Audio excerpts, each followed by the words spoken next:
Karena saya yakin sih Mas, setiap orang itu ada masanya dan setiap masa ada orangnya kan. Artinya ya yang penting konsisten aja.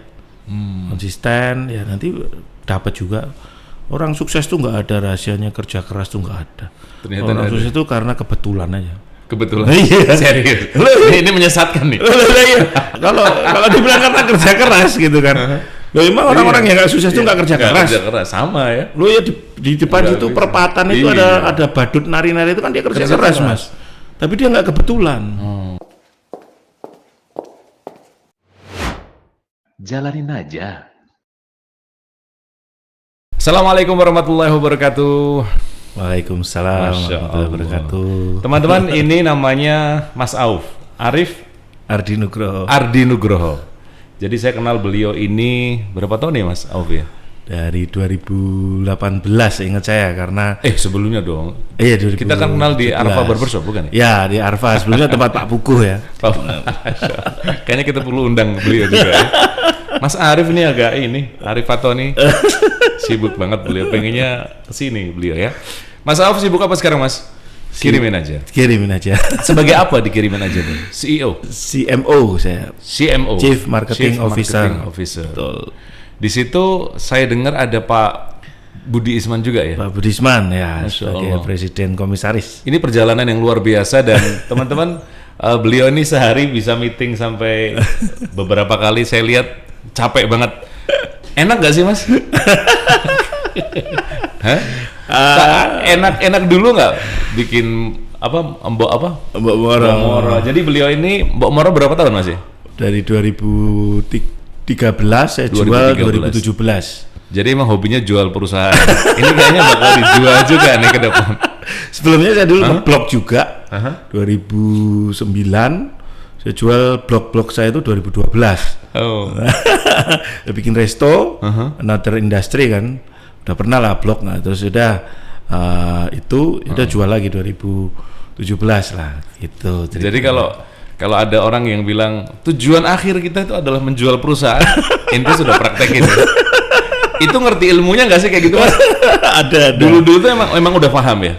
Belum sih, ya tahu tapi kayak mencari ya. Dulu masih mungkin belum proper ya, masih yang yowis jual aja lah santai tanpa ada PT dan lain sebagainya. Kita nggak ngomong lembar saham, pokoknya valuasi value perusahaannya kita nilai sendiri gitu kan. Ada value ada valuasi kan. Dia jadi value kalau kita udah deal kan. Nah itu ya kita kasih sendiri, hitung-hitungannya ngawur. Kalau sekarang mungkin lebih proper ya karena kita udah pakai PT badan hukum ya. Artinya yang saya jual ini makhluk hukum. Kalau dulu kan produk hukum ya kan.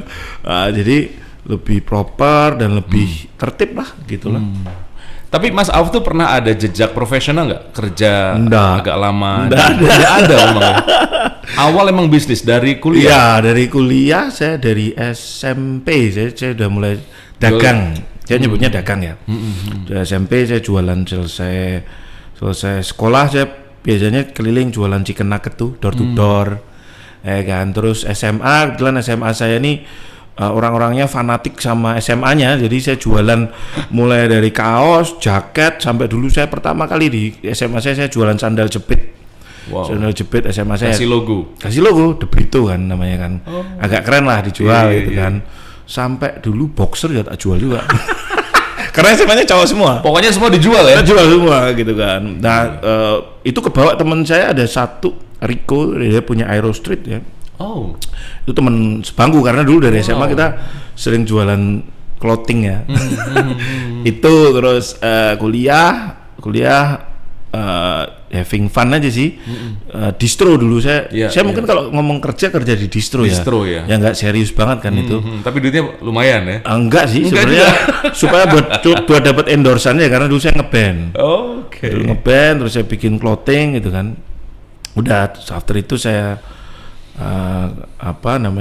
bikin blog jalan kok asik ya, sarungan di rumah kayak pelihara tuyul, ada duitnya gitu-gitu sih masa-masa itu ya. Masa-masa itu ada siapa yang legend? Simba itu Solo ya di Jogja juga banyak juga.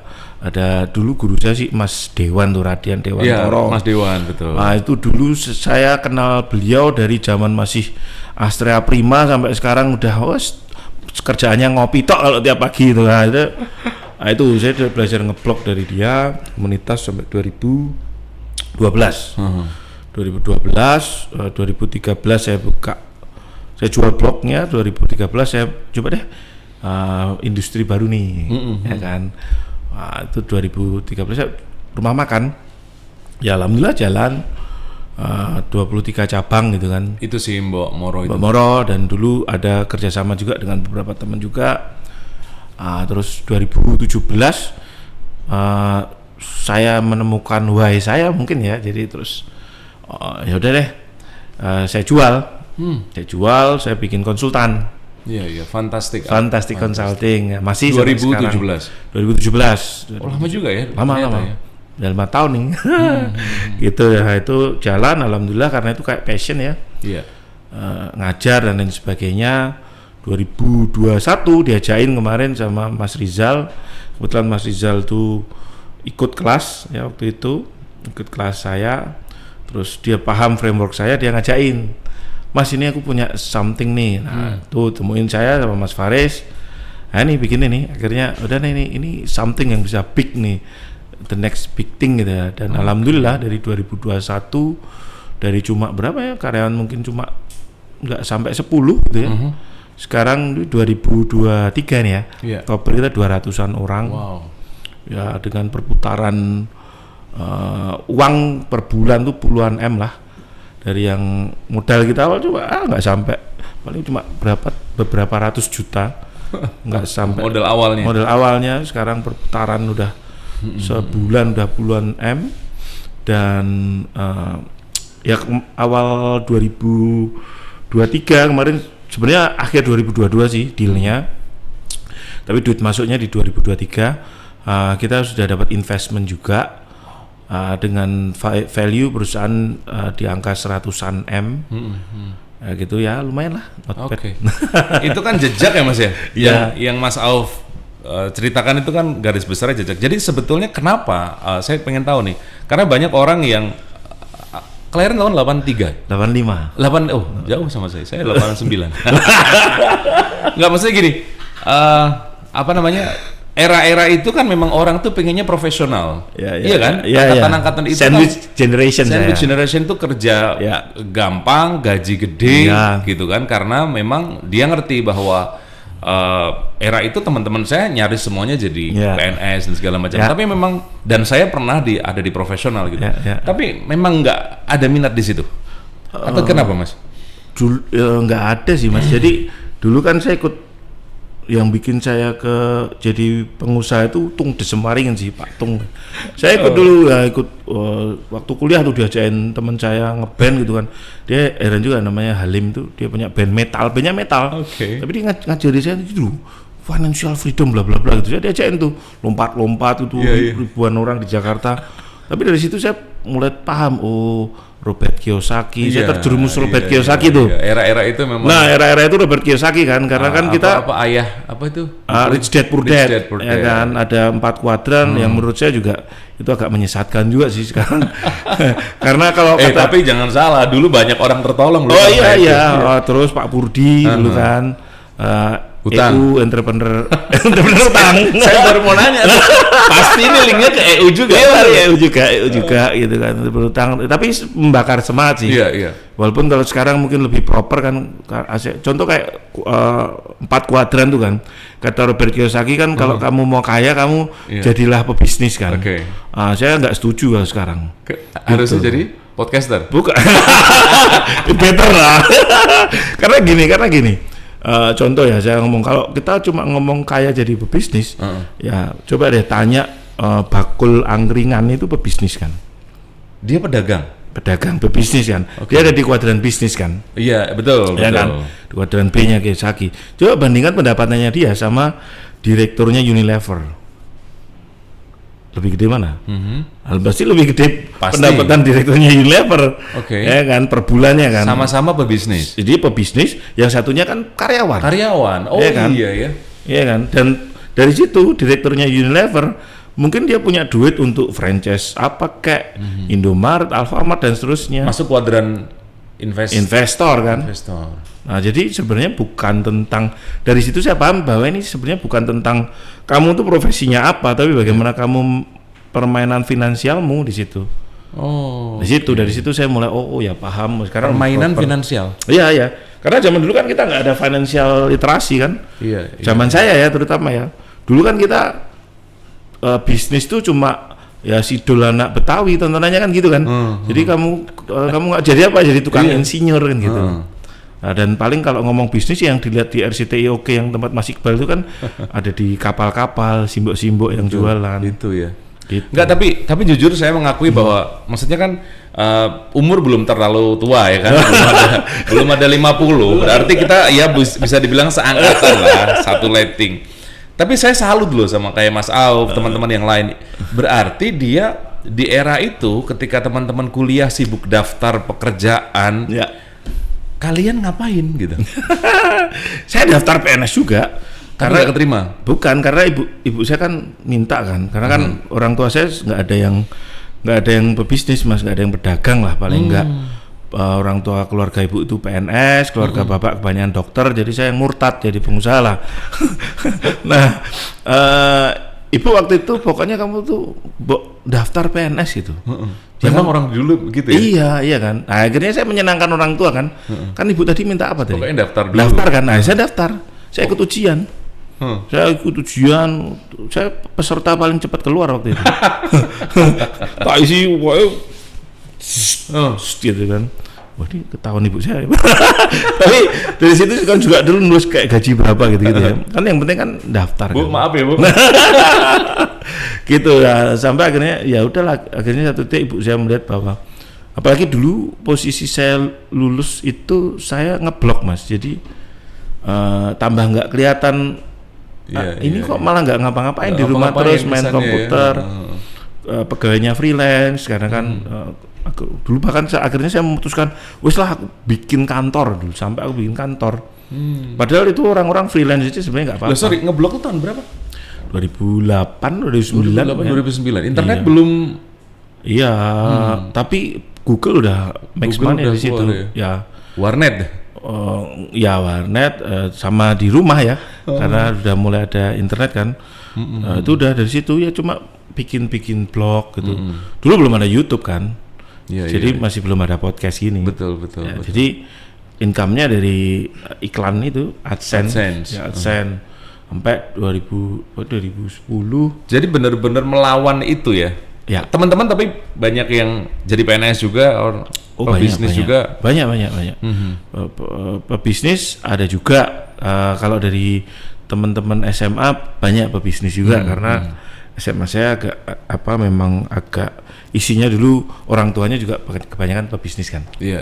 Nah itu maksudnya berarti kan orang mau bisnis itu juga perlu path kan Mas ya? Perlu jejak atau saya putuskan bisnis. Kayak misalkan orang-orang seperti saya nih profesional, kemudian agak bingung loh. Jujur agak bingung ketika benar-benar saya resign dari pekerjaan, kemudian mau kerja apa nih? Ya. Itu loh Mas, berarti kan harus ada jejaknya kan? Ya, ada jejaknya sih Mas. Dan itu sih akhirnya saya tahun 2020 ya.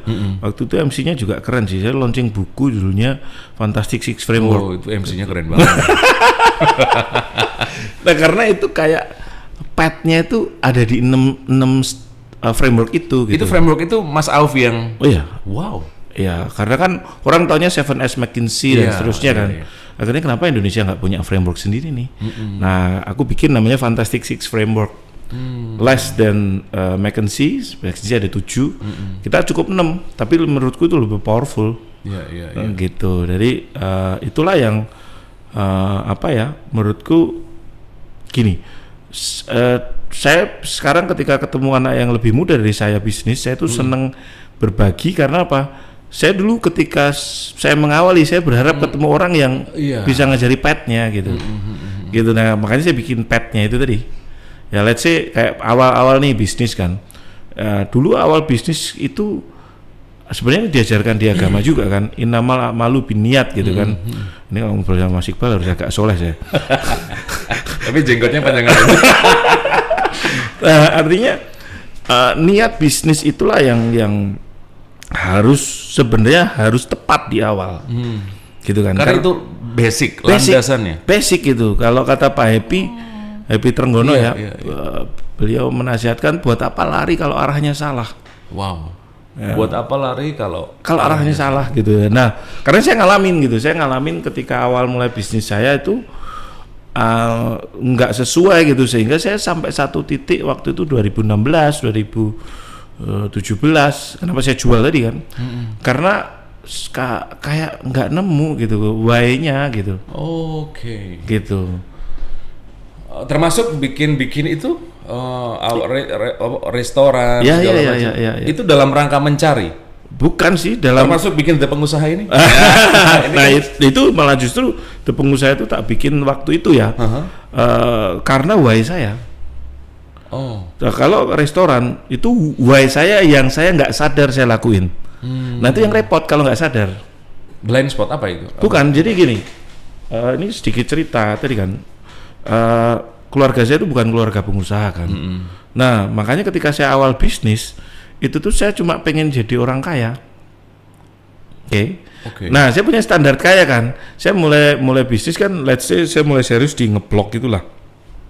2008 2009 kan, 2009. Nah, standar kaya saya kan standar kaya 2009. Saya punya uang sekian, rumah sekian gitu kan. Nah, itu standar itu ketika saya bawa sampai 2017 saya udah achieve kan. Terus apa lagi? Apalagi. Nah, itulah yang akhirnya dari situ berarti selama ini aku berbisnis gak sadar. Lama ya berarti Mas ya? Lama. Karena saya nggak ngerti path-nya. Sorry, padahal sudah ikut seminar, saya ikut. Saya ahlul workshop. Ahlus seminar, wa ahlul workshop. Tapi saya mulai aktif ikut workshop tuh 2014 sih. Mulai banyak belajar ya, 2013 2014 lah, akhir 2013 akhir. Itu saya mulai getol. Ya tapi tadi saya malah menemukannya justru di akhir-akhir. Nah, itu proses menemukannya itu ini nih. Itu apa Mas? Ingat nggak momennya? Ini sih. Maksudnya biar bisa diceritain juga. Gitu. Iya. Lebih ke ada satu titik itu kayak ya tadi kita tuh makan kenyang gitu. Terus ngapain lagi ya, males-malesan gitu. Ya 2016 itu kan sekali franchise rumah makan saya waktu itu franchise fee-nya 100 juta. Si Mbok Moro itu. Ya 100 juta. Saya punya 23 cabang. Nah, kaliin aja lah. Nah, singkat cerita adalah kemarin saya udah kaya, udah lebih kaya dari keluarga bapak saya yang dokter itu, ya kan, sama saya eselon 1 juga kalau jabatan PNS ya kan, karena saya punya berapa karyawan gitu kan, ada titik itu saya merasa sudah kaya gitu, ya. Nah tapi akhirnya saya kayak ngapain ya, aku mau dulu saya iseng-iseng, lucunya adalah saya iseng-iseng bikin kelas dulu, sharing awalnya kan sharing, minta sharing terus saya bikin kelas. Loh kok saya seneng nih. Saya seneng membagikan pengalaman saya gitu. Ya sudah akhirnya kok kayaknya ini nih padahal mungkin nggak seberapa harganya gitu kelasnya. Tapi kayak seneng aja gitu passionate kan. Ya passionate di situ gitu kan. Saya ngajarin teman-teman gitu kan, beberapa ya dulu makanya tadi sempat ada yang 100 juta free cash ya. Iya. 100 juta dalam waktu 100 hari. saya lihat fotonya tuh. Itu real loh itu. Real. Dapat nggak itu? Murtad juga kayaknya. Dulu makanya kita bikin cash revolution. Iya. Nah itu di cash revolution tuh ngajarin bagaimana caranya dapat 100 juta dalam waktu 100 hari gitu. Dan itu happy karena kejadiannya gini Mas, dulu tahun-tahun 2014 itu kan gencar gerakan anti riba. Betul. Ya kan. Nah, at the end ketika saya masuk saya cek gitu. Orang-orang yang belajar gitu kan balik mereka potong kartu kredit, macetin utang. Beberapa dari mereka stres lah intinya. Malah karena ditagih toh, karena kan nggak bayar utang. Harus bayar ya. Iya kan. Nah, terus saya cek lagi lebih dalam sebenarnya masalahnya di mana nih, di ribanya atau dia nggak ada duitnya. Ternyata kebanyakan di yang nomor 2. Kebanyakan pengusaha kita itu nggak punya free cash, nggak punya cash, nganggur gitu. Akhirnya nyalahin ribanya. Akhirnya nyalahin ribanya. Lah menurut saya jadi nggak tepat aja sih. Iya, niatnya jadi Ini nggak pas gitu. Saya bukan lulusan pesantren sih Mas, tapi kok menurut saya kok kayaknya jadi dan itu real. Jangan bikin-bikin loh. Real itu. Ada faktanya itu. Ada faktanya. Saya bisa tunjuk hidungnya orang-orang itu. Gitu. Iya. Jadi alasan dia itu numpangin anti riba. Numpangin anti riba.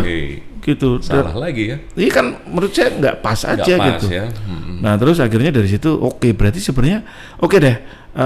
Masalah agama mungkin saya nggak terlalu jago karena kan saya pesantrennya tadi di Brito tuh Mas. Online lah. Ada kalau pesantren online. Pesantrennya di Brito. Di Brito. Makanya saya pahamnya tentang bisnis. Nah makanya waktu itu saya bikin itu bagaimana cara dapat 100 juta dalam waktu 100 hari. Macam-macam, ada yang kelas gratisan, kelas berbayar. Saya bikin kelas berbayar itu karena kalau gratisan nggak serius. Iya itu aja. Karena nggak balik modal kan. Udah langsung balik modal gitu. Nah makanya saya bikin kelas berbayar waktu itu. Nah dan alhamdulillah Mas, dari situ banyak teman-teman yang banyak testimoninya. Ya ada yang dia foto dengan tumpukan cashnya, ada yang masih alhamdulillah aku sudah bebas hutang, ada yang macam-macam, ada yang dapat berlian. Itu berapa lama Mas Cash Revolution itu? Cash Revolution itu 2014 sampai 2017. Dan Anda pikir itu adalah saya ketemu why? Iya. Itu why? Saya ketemu why saya. Oh. Nah ini menarik nih, kemarin saya ketemu teman kan, terus beliau cerita tentang ceramahnya Ustadz Budi Asyari, Kutab ya. Nah, guru kita dong. Gitu. Guru kita kan. Nah jadi kata teman saya nih, coba deh kamu dengerin ini Ustadz Budi Asyari. Nah ternyata di ceramahnya Ustadz Budi Asyari itu ada cerita manusia itu dia punya nasab, dia punya hasab. Iya betul. Nah, aku baru dengar itu memang enlightenment banget. Ya, dari nasab situ dan hasab itu. Dan sebenarnya kenapa kita tuh di Islam tuh ada bin kan, supaya kita bisa tracking gitu. Ketika kita ke tracking, merinding lo bro. Ya kan, ketika kita tracking, kita lebih gampang, ngarahinnya. Suksesnya lebih gampang, tinggal dicari hasab. Hasab itu karya besar dari sebelum kita. Kakek moyang kita. Iya. Nah, saya terus berkaca gitu. Ternyata keluarga saya hasabnya apa? Guru, Mas. Wow. Ibu saya dosen. Ya. Ada pejabat juga sih, tapi kayaknya lebih guru sih. Kayaknya nggak pejabat nggak deh. Walaupun saya udah pakai style pejabat loh ini. Ya kan? Udah santuy kan? Udah santuy. Udah capres banget.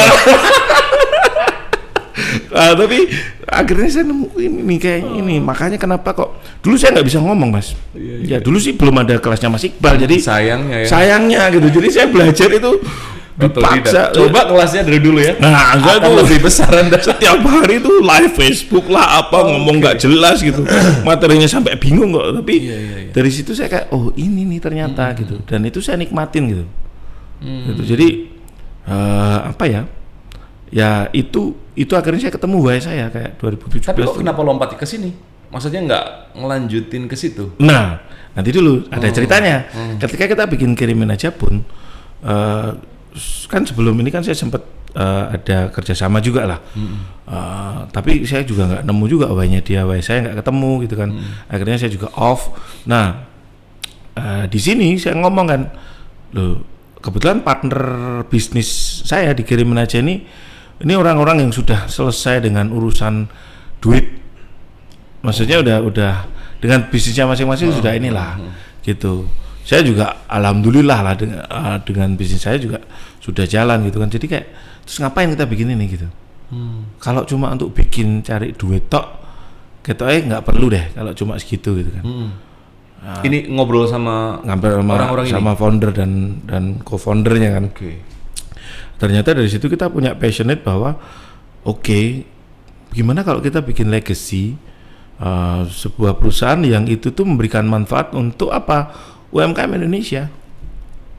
Nah itu jadi ada di visi kirimin aja juga gitu kan.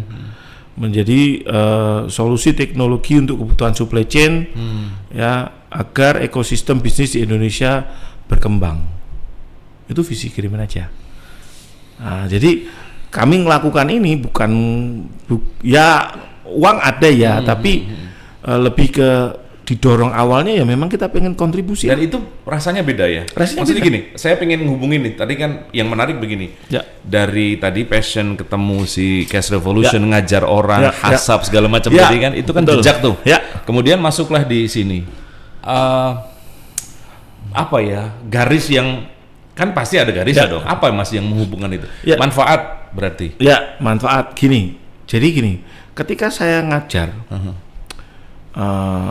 beberapa yang diajar itu kadang-kadang melihat apa karya besarmu kan gitu kan.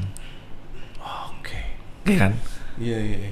Nah, ketika saya bikin teori tentang Fantastic Six Framework dengan pengalaman saya sebelumnya, perusahaan-perusahaan saya sebelumnya itu belum proper gitu, belum yang PT dan ini begini Orang gitu akhirnya kan. Orang akhirnya walk the talk dong. BSU gitu kan, gitu kan, iya. penjual ludah lah apa Mana gitu lu? kan. Iya. Oke, tak buktiin. Oke. Satu, ya kan. Jadi kalau kita ngomong remunerasi gaji aja deh, tim dikirimin aja nih tinggi-tinggi loh. Kita ngomong Jogja loh ya, tinggi-tinggi. Bahkan beberapa yang jebolan kami mau masuk ke tempat teman saya gitu, Mas gajimu wis dhuwur banget guys. Lah, ya memang kita standarnya itu. Nah, itu satu. Terus yang kedua, kenapa kok saya gitu? Supaya itu saya lebih enak lagi nanti untuk ngajar gitu loh. Oke. Ya, dan ini Ada backlink apa? dan gini, ini best practice bagaimana saya yang bukan orang profesional bermula dari UMKM bisa membangun perusahaan corporate. Menarik. Belum ada. Beberapa mungkin teman-teman yang ngajar, guru-guru kita yang ngajar, backgroundnya kan profesional. Betul. Kadang-kadang bahasa profesional itu dia kurang dipahami teman-teman UMKM. Betul. Ya kan? Terlalu rumit lah apalah. Iya. Ya, walaupun ada yang memang mudah gitu kan. Kayak Pak Budi itu mudah kan beliau. Nah, tapi background itu penting kan. Ya kan? Karena kan orang akan dengan mudah, apalagi sekarang kan kecepatan orang ngetik sama orang mikir itu lebih cepat ngetik sekarang kan. Gitu. Karena saya punya haters Mas. Gitu. Jadi dari situ saya melihat kenapa kok orang itu hate gitu kan. Kita balik aja ambil ibrah dari zaman Nabi kan. Nabi dulu dibenci kan karena sebenarnya orang belum tahu aja. Kata Nabi kan mereka belum tahu aja. Belum paham ya. Belum paham. Makanya ini saya jalankan, sekarang jalan gitu kan. Dan implikasinya apa, dikirimin aja. Kami pun Mas di dalam itu kami itu nggak cuma sekedar aplikasi. Kita ada pendidikannya. Kita ada program tahun ini aja 1 year coaching Mas. Ya ini nanti siang saya ketemu sama user juga. Mas sharing dong. Itu ada, kita open door policy. Ada yang mau ngomongin orang finance, ngobrol sama orang finance-nya kita. Ya karena kan isinya kita background. Oh jadi orang-orang dikirimin aja tuh dituntut untuk bisa ngasih value juga ke orang lain. Ya, sesuai profesinya. Ketika HR, you sharing lah sama user kita soal HR. Itu butuh public speaking loh cara. Oh iya itu betul. Waktunya aja saya betul nih. unconscious nih.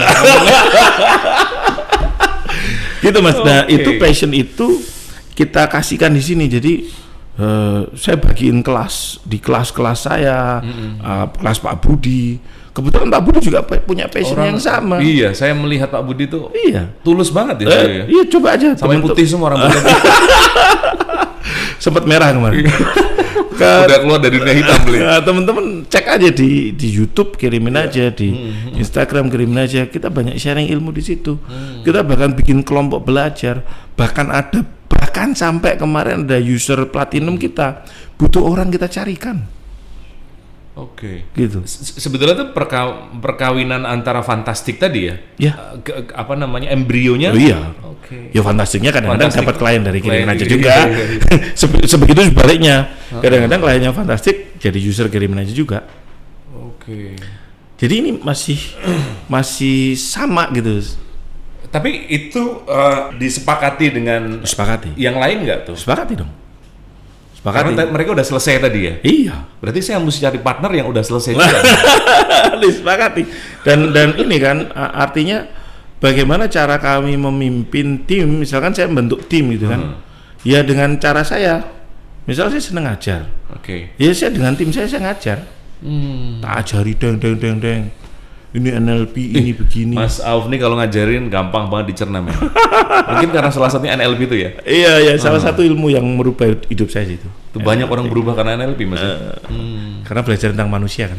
Iya. Jadi sebetulnya oke, itu tadi dari why-nya ya. Ya. Tapi kalau secara bisnis, sebetulnya kirimin aja itu apa?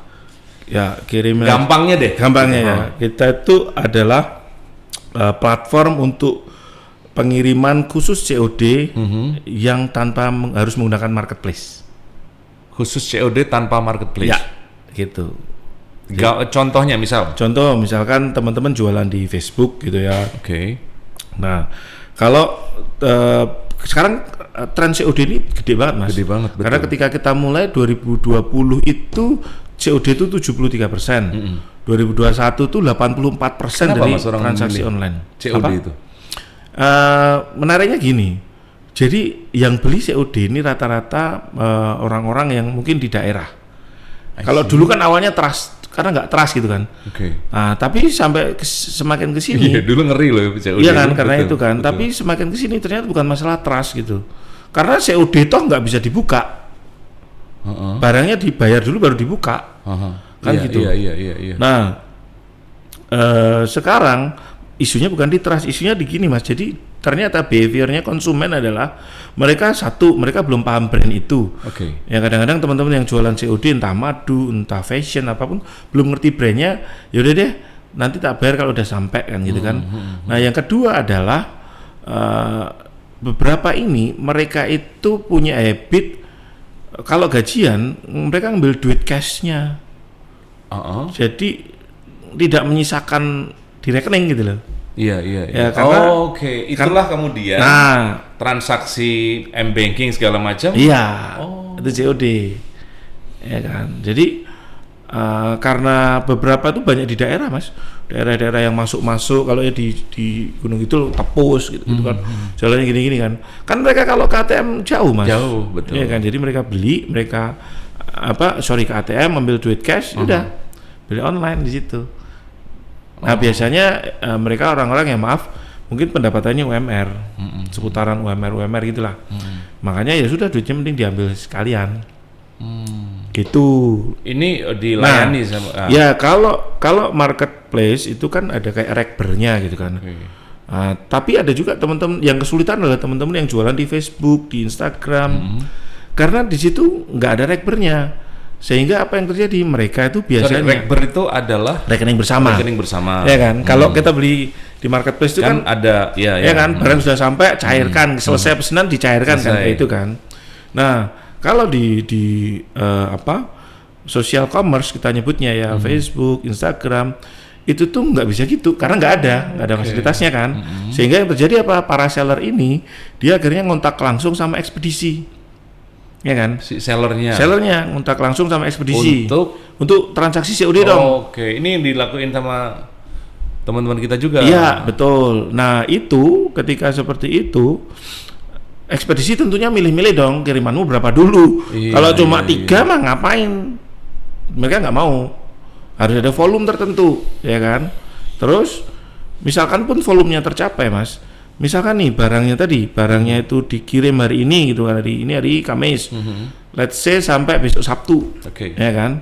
Nah uang cair ke si sellernya itu 14 hari setelah hari Sabtu itu. Lama banget, cash flow-nya keganggu. Nah makanya kalau dikirimin aja, teman-teman bisa pakai kirimin aja, pakai aplikasinya, terus teman-teman di situ bisa milih juga. Seneng kurirnya apa nih? Karena kita almost semua kurir di Indonesia ada di situ. Ada dikirimin aja. Mau JNE, JNT, Si Cepat, ID Express, Pos Indonesia ini eksklusif nih sama kirimin aja besok. Ya, nggak ada di tempat lain gitu kan. Terus kita juga mau kerjasama sama Goto Logistik. Itu juga eksklusif di Indonesia juga. Bukan saya. Saya ikut tapi nggak lolos. Nah itu. Nah kalau dikirimin aja ada beberapa opsi. Yang pertama adalah tadi barangnya dikirim hari ini sampai hari Sabtu, begitu bayarnya langsung cair tuh di aplikasi. Yang bayarin kirimin aja. Yang bayarin kirimin aja. Tapi kan itu duitnya seller. Cuma kita pindah aja dalam aplikasi. Oh gitu. Ya kita nalangi memang secara bisnis Nalangin ya. kan karena kan masuk ke Iya, tapi secara transaksi Apa kan dia aplikasi. Jadi sebenarnya itu duitnya dia juga gitu kan. Iya.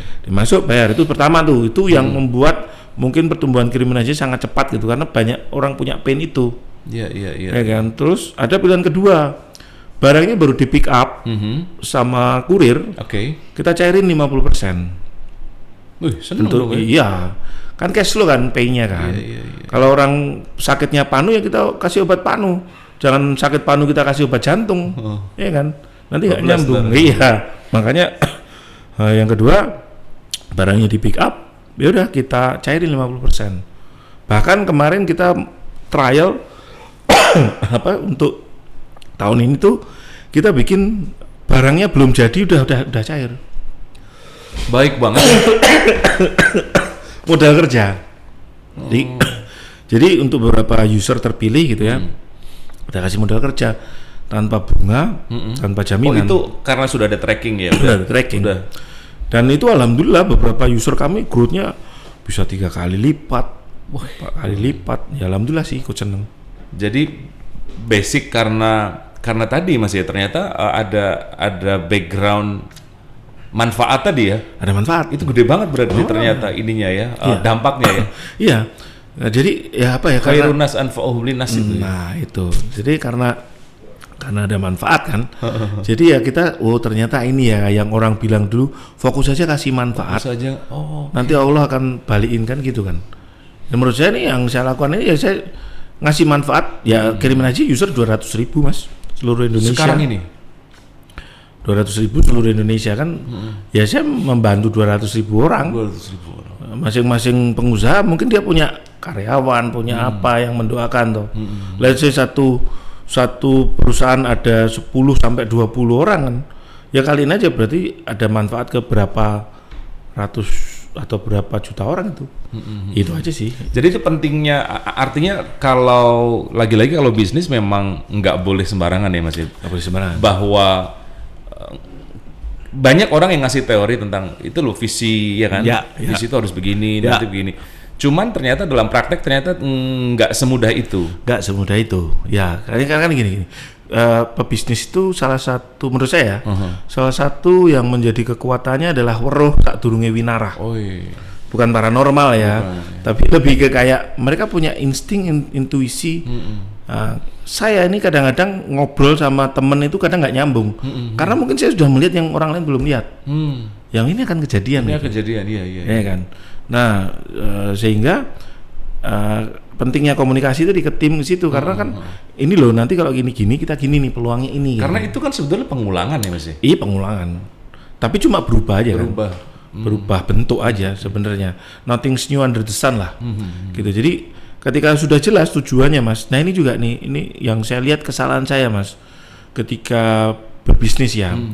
Ya yang pertama adalah saya nggak menentukan visi atau tujuan bisnis.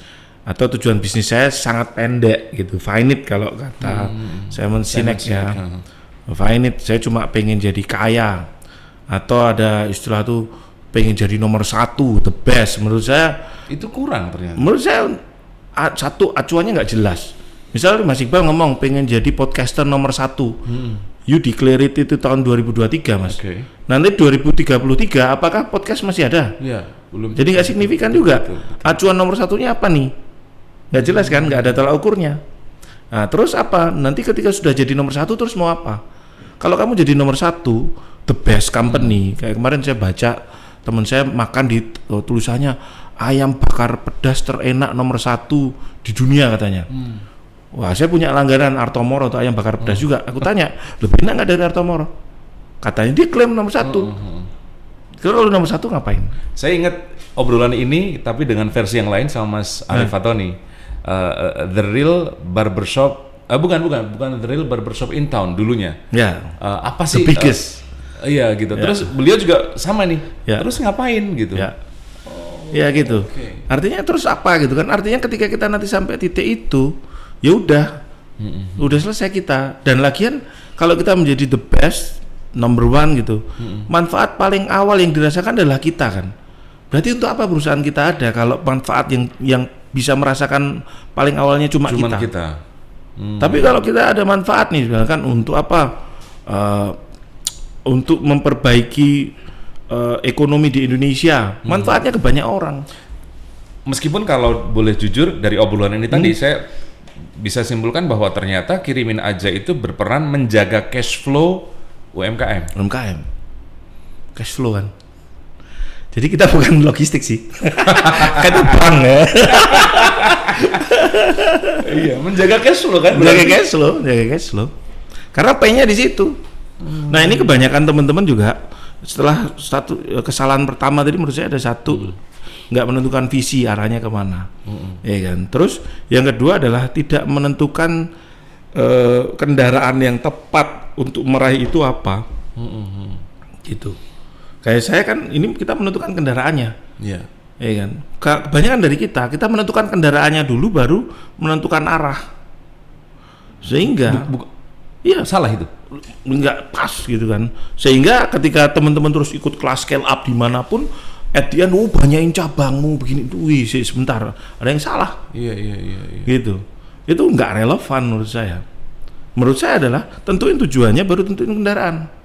Gampangnya gini deh, Mas Iqbal, kalau misalkan Mas tak challenge nih, nanti Mas zuhur ya harus ke Jakarta nih, harus sampai asar Jakarta nih, naik motor, bisa nggak? Berangkatnya zuhur nanti nih dari Jogja, harus sampai Jakarta Tidak asar, mungkin. tidak mungkin, mustahil, ya. Ada yang bilang, Mas motornya naikin pesawat terbang, lo berarti bukan naik motor, ya kan? Iya. Berarti kendaraan yang tepat adalah pesawat, gitu. Jadi, nah itu kadang-kadang kita sudah memilih dulu karena tetangga sebelah makainya motor, kita pakai motor. Padahal kita nggak pernah menentukan tujuan kita mau kemana dulu, gitu. Nah dikirimin aja, kita udah menentukan tujuannya, lalu baru kita bikin kendaraannya.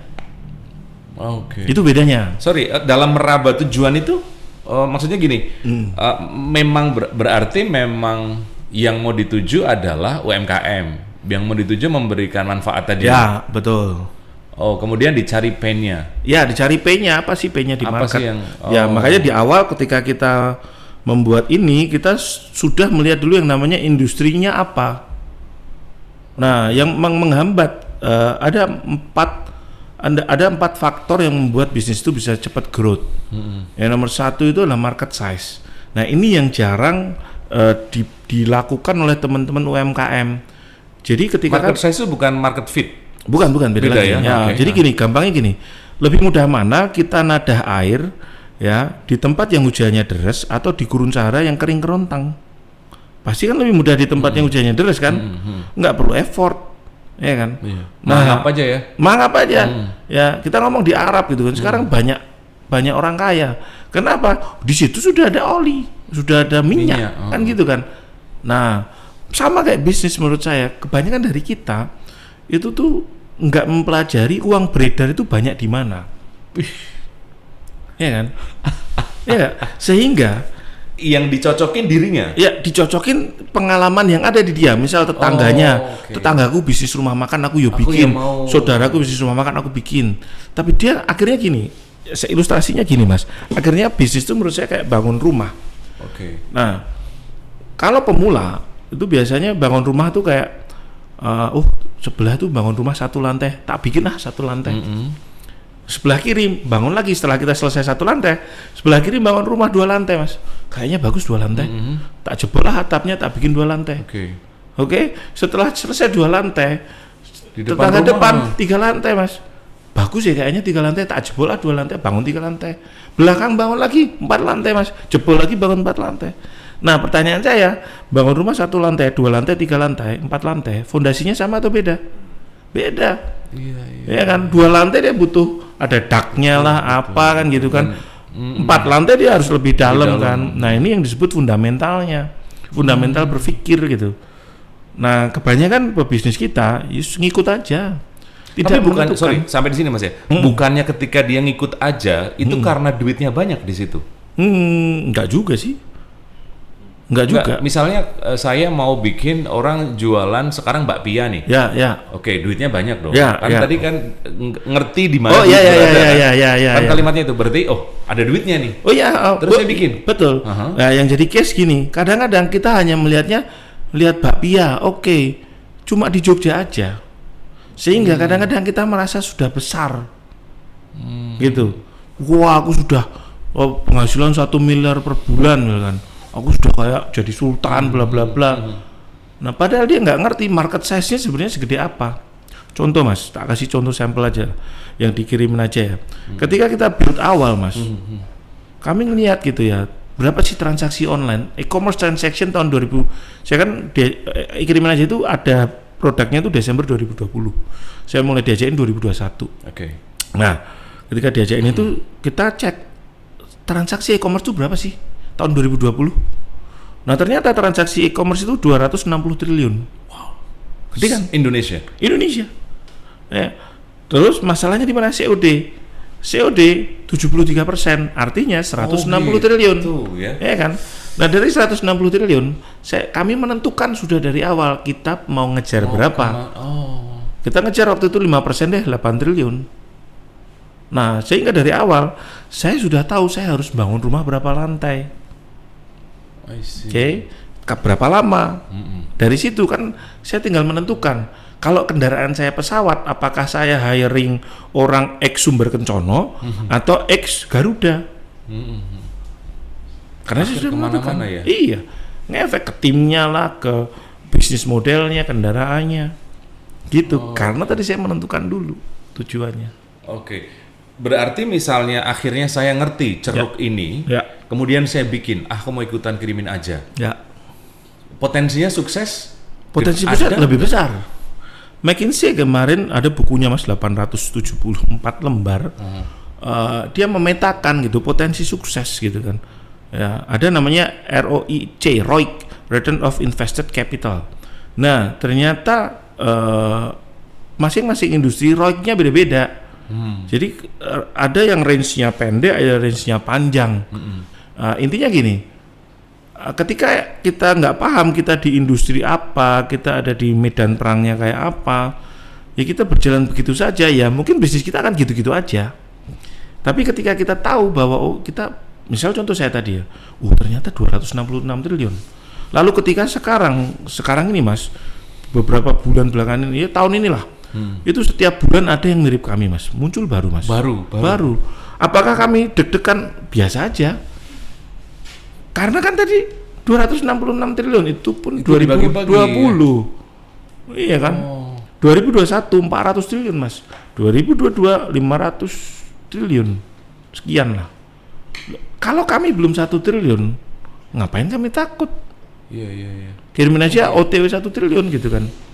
Nah, jadi tapi artinya, kalau baru marketnya masih 500 triliun, kita baru dapat 1 triliun. Cuman masalahnya kan kalau itu dari sudut pandang si pebisnis, belum tentu cocok ya. Apanya? Kalau misalnya kemudian saya mau ikut-ikutan bikin bakpia, ternyata itu bukan bidang saya gitu. Atau gimana? Atau enggak apa-apa? Enggak apa-apa juga, selama why-mu jelas aja. I see. Ya kan, kenapa bikin bakpia? Saya kemarin ketemu contoh ya, mungkin bukan bakpia ya, teman saya jadah tempe Mbah Cari. Oke. Saya tanya gitu, why-mu apa? Kalau cuma jualan, kamu udah selesai. Iya kan? Iya sih. Terus aku gali lagi dalamnya, akhirnya Mas Angga itu bilang gini, ayo apa ya Mas kira-kira gitu. Menurutku ya, why yang pas kalau kamu ngomong kamu makanan tradisional adalah melestarikan kuliner otentik Indonesia. Karena sekarang di mall-mall adanya bibimbap, adanya boba, ya kan nanti siapa yang kenal jadah tempe? Nah, ketika tujuanmu adalah melestarikan kuliner otentik Nusantara, itu sudah beda. Kamu akan ketemu orang-orang yang semangatnya beda. Dan apa kemarin Mas lucunya? Kemarin dia diliput Netflix. Wow. Karena semangatnya udah beda. Semangatnya ya. Iya. Ketemu sama orang yang juga pengen melestarikan kuliner. Ini lagi-lagi lingkaran itu ya, golden circle-nya Simon ya. Iya. Di elemen paling dalam itu ya. Gitu. Makanya kalau di Islam ada ulil albab itu. Jadi konsep hati itu ternyata dalam Islam kan berlapis-lapis. Ada yang paling luar itu sodrun, kemudian kolbun, fuad, dan intinya itu si lub namanya. Dan orang-orang yang berpikir menggunakan paling dalam itulah yang disebut si ulil albab tadi. Why lagi-lagi ya? Why? Wow, oke. Menurut saya itu sih. Gitu. Termasuk ketika kami bikin podcast ini sebetulnya. Nah, apa Mas kira-kira dulu awal-awal pandemi orang berlomba-lomba bikin podcast. Ini jadi dialog kita juga waktu kita mau bikin ini. Tapi ternyata nggak banyak tuh yang akhirnya bertahan. Karena ternyata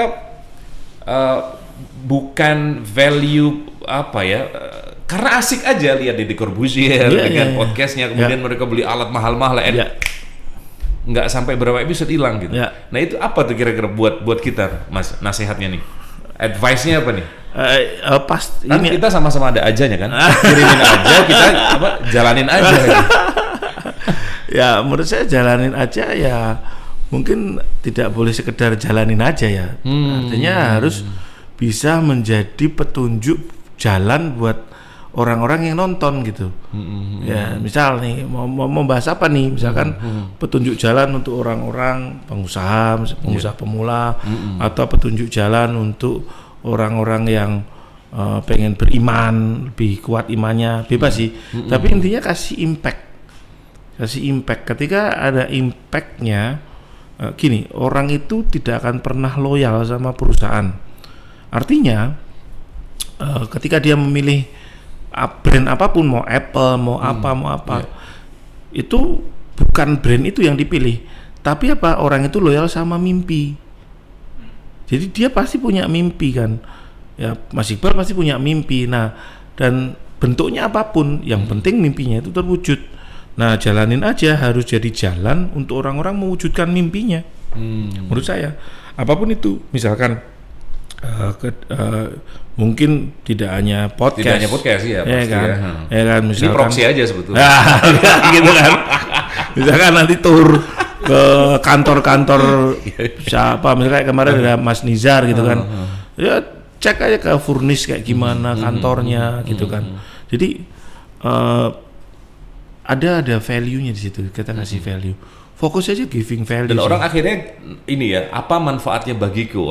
Orang mengambil sesuatu akhirnya di quantum learning ada istilah itu, ambak gitu. Apa manfaatnya bagiku? Betul. Sama ketika orang-orang didakwahi oleh Muhammad SAW, yang terpisah dua nih, si golongannya Abu Jahal, apa manfaatnya bagiku untuk kedudukanku, tapi bagi orang-orang seperti Abu Bakar, apa manfaatnya bagiku untuk kehidupan selanjutnya gitu ya. Oke. Gitu. Jadi kasih aja sih, karena saya yakin sih Mas, setiap orang itu ada masanya dan setiap masa ada orangnya kan. Artinya ya yang penting konsisten aja. Konsisten ya, nanti dapat juga. Orang sukses tuh nggak ada rahasianya, kerja keras tuh nggak ada. Ternyata orang sukses itu karena kebetulan aja. Kebetulan. Serius. Ini menyesatkan nih. Dari 100 kalau dibilang karena kerja keras gitu kan. Loh emang orang-orang yang nggak sukses tuh nggak kerja keras. Kerja keras sama ya. Lo ya di depan situ perempatan itu ada badut nari-nari itu kan dia kerja keras Mas. Tapi dia nggak kebetulan. Saya kebetulan. Iya kan? Ini bahaya. Tolong dijelaskan. Takutnya ada yang motong ini. Ya artinya kan itu kemarin saya dapat video tentang sukses itu kan, kerja keras ya, artinya. Ya apa ya? Semua orang kerja keras gitu loh. Rahasia sukses adalah kerja keras. BS lah nggak itu. Bisa. Iya, semua orang kerja, lu kata semua orang nggak kerja keras. Usaha tidak mengkhianati hasil. Ada kalimat begitu. Iya, lu kata semua orang nggak usaha. Iya kan? Tapi pasti ada masanya. Udah yakin aja. Ada poinnya, ada titiknya ya. Ada titiknya. Cuma masalahnya kita terus tahan gitu aja. Istiqomah enggak. Saya mungkin di titik ini karena saya tahan kemarin gitu. Itu tadi karena kita tadi kan kira-kira beberapa menit yang lalu kita belajar bicara tentang path tadi ya. Iya. Dan Mas Auf ini akan jadi pelabuhan terakhir atau enggak nih? Enggak sih. Enggak sih, ya paling saya juga nunggu kalau ada harganya cocok kita jual. Nah itu dia. Kayaknya hobinya jualan perusahaan. Ya gini sih Mas, kan kita ngomong Jualin aja. Karena gini sih, saya melihatnya gini, ketika kita mengubah suatu nation gitu kan, menurut saya ada dua cara, satu lewat politik, yang kedua memang lewat bisnis kan, karena dengan kita bikin bisnis kita jadi bisa punya negara dalam negara toh. Nah, ketika saya udah bikin Krimina aja as legacy gitu kan, saya kan meninggalkan budaya, saya meninggalkan infrastruktur, nilai-nilai ke situ kan udah saya suntikkan dulu. Ya artinya ya sudah pass it on gitu. Mungkin next CMO-nya bukan saya, nggak masalah juga Mas. Masalah, ya. Biasa aja gitu. Karena di luar negeri Mas itu biasa orang jual beli bisnis. Ya teman-teman googling aja deh. Ada tuh bisnis for sale Singapura. Nah, karena saya dulu juga nyari, saya sempat punya resto di Singapura kan. Nah itu kan nyarinya di situ. Nah itu artinya apa ya? Di luar negeri biasa. Nah dengan kita, kenapa saya salah satu role model saya waktu itu adalah Pak Sandi Uno. Kenapa Pak Sandi Uno? Karena dulu kan Pak Sandi kan ada Saratoga ya jual beli bisnis. Nah tapi dia kan sudah berhenti di situ kan. Nah saya nemuin lagi nih, ternyata ada perusahaan namanya BlackRock. CEO namanya Larry Fink nih.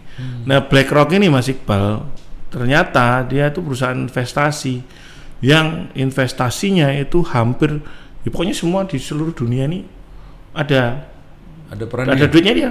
Dia invest di McD, dia invest di KFC. BlackRock, Amerika. Nah, dan BlackRock itu mengelola dana abadi. Jadi kalau di Amerika itu tuh bank itu ada banking yang kita naruh duit di situ tuh nanti terus dipinjemin, itu ada investment banking. Kalau investment banking nanti akan dikelola oleh manajer investasi. Dan itu diinvestasiin Mas. Sekarang Mas gini, ini kita belajar lah dari Amerika. Duit ngendapnya Harvard itu gede banget Mas, ya kan? Dan itu sebenarnya di universitas kita ini itu juga gede banget Mas. Ya, saya nggak tahu juga kenapa mahal juga. Nah, karena apa tadi, mungkin salah satunya tidak dikelola bareng-bareng serentak, ya kan? Diinvestasiin. Itu sudah jadi habit Nas. Akhirnya nganggur duitnya ya? Ya. Atau ya akhirnya nggak nganggur, akhirnya dipakai nggak jelas kan. Iya. Nah akhirnya dari situ saya salah satu cita-cita saya pengen nanti umur 40 lah, saya udah mulai ya mainnya ke situ lah. Ya yang udah masuk aja ke bisnis orang, ya bukan bisnis yang jelek loh. Salah besar kalau teman-teman melihat wah Pak Sandi itu masuk ke bisnis yang jelek diperbaiki. Enggak lah. Enggak lah. Mana mau ngapain repot-repot toh. Dari 100 bisnis yang diinvest dari 100 bisnis yang diteliti Saratoga paling cuma 2 dia invest. Artinya dia invest di yang peluang kedepannya lebih bagus. Nggak ada investment itu diinvest ke perusahaan yang jelek diperbaiki. Kalau udah jelek aja, utup aja sekalian kan gitu kan. Nah, kenapa saya bikin konsultan? Kenapa saya belajar ini? Saya bikin konsultan supaya saya bisa belajar berbagai macam industri tanpa saya harus masuk ke dalam industrinya. Ini ternyata, contoh Pak Sandi lah, saya ngamati kan, putrinya itu kerja di BCG, Boston Consulting Group. Dan ternyata itu dilakukan tidak hanya Pak Sandi, orang-orang kaya di Indonesia itu nyuruh anaknya itu ketika di luar negeri, kamu kerja aja dulu di banking di sana atau di konsultan. Kenapa? Supaya bisa mempelajari bisnis. Nah, saya pengen nanti di umur 40 saya udah mulai masuk ke bisnis orang, terus nanti itu sih. Jadi ini kenapa banyak startup gagal? Startup itu kan selama ini orang ngertinya perusahaan teknologi gitu ya. Sebetulnya enggak Mas ya? Bisnis yang berawal yang baru mulai kan? Baru mulai. Yang namanya startup kan? Starting up ya. Ya. Dan kenapa gagal ya memang hukumnya gitu Mas. Maksudnya yang banyak yang gagal ya memang hukumnya harus gitu. Ada yang gagal. Iya deh. Dari 100 bisnis yang muncul di tahun pertama, misalnya nih 2023 ada 100 bisnis sih Mas. Nah ini yang melewati tahun pertama ini paling cuma 80% Mas. Tahun pertama. Jadi dari 100 bisnis itu paling tahun depan tuh cuma tinggal 20 nih. Nah nanti 20 ini Mas 5 tahun. 5 tahun fasenya itu tinggal berapa? Tinggal 20% lagi. Artinya tinggal 4. Ya hukumnya gitu Mas. Jadi artinya kalau ini kenapa startup gagal banyak yang ini nih, ya memang bisa. gagal aja. Gagal aja. Iya dan karena saya banyak berhubungan dengan venture capital dan beberapa investment tuh ya Mas, mereka sudah siapin bumper gitu. Jadi mereka udah tahu dari 100 bisnis yang tak invest, ini paling yang jadi cuma 2. Tapi pastiin 2 itu nutup yang sisanya dan melebihi itu kan. Itu aja. Ini belum ada 2 tahun. Udah berapa tahun berarti? 3 tahun. 2020. Setahun lewat berarti ya sudah ya, berhasil ya. Sudah berhasil, tinggal fase kelima kan. Tinggal fase 5 tahun. Fase 5 dan memang mungkin next levelnya bisa jadi bukan saya yang ada di kursi direksi gitu karena ini Dan kita udah itu biasa aja. Biasa ya. Nah kalau kita kan kayak Sistem karena Mas ya. sistem bukan dinasti. Gitu. Kita bagian dari sistem ya. Iya, gitu. Iya. Oke deh. Mas Teo, makasih banget. Terima kasih. Sukses tadi ya. Khairun nas anfa'uhum linnas itu note banget buat kita ya. Assalamualaikum warahmatullahi wabarakatuh. Waalaikumsalam warahmatullahi wabarakatuh.